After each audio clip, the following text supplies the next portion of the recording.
Maraming salamat po sa inyong lahat. At habang naglalakad tayo, isigaw natin ang nasa loob natin!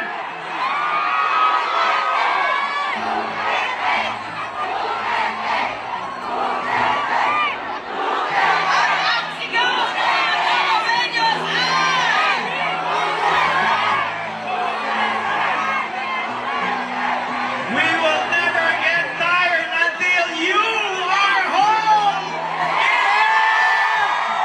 Ang Panginoon! We are waiting for your tapak time.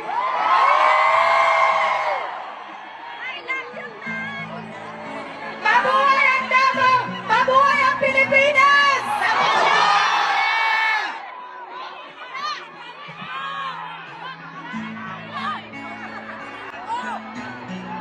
Dagaan salamat sa inyong sakripisyo, sa inyong pagmatagal ng adlawon just to join this event, this very momentous event.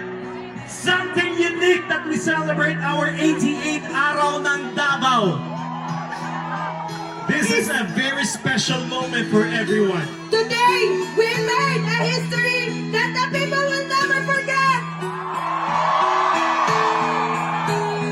Today is the day when the world will never forget who we stand for as Davaoenos.